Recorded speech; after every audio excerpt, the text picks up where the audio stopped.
Voici le message d'un abonné du Sénégal auquel je vais essayer de répondre. Il dit, je cite, « Je te suis depuis le Sénégal, je regarde tes vidéos sans émotion, je comprends tes analyses et je tire des leçons dessus. J'aimerais bien avoir ton avis sur le geste de Pape Thiaw et que dise la loi du football sur ça. » D'accord. D'abord, merci pour ton message depuis le Sénégal. C'est exactement ce genre de débat sain qu'on doit avoir.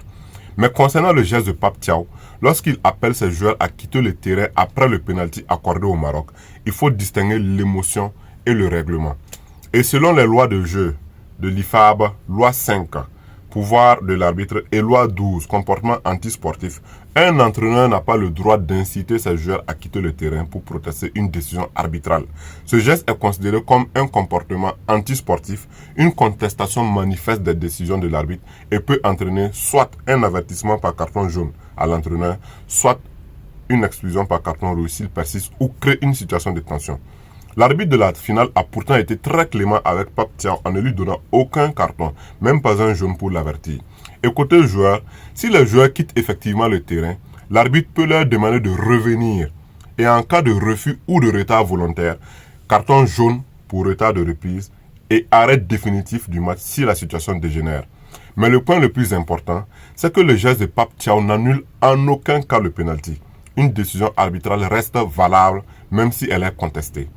La conclusion honnête, c'est que le geste est humain. Il est compréhensible dans un contexte de tension, mais réglementairement, il est condamnable. Cela n'enlève rien à l'injustice ressentie par certains supporters, mais le football se joue avec des règles, pas avec la colère.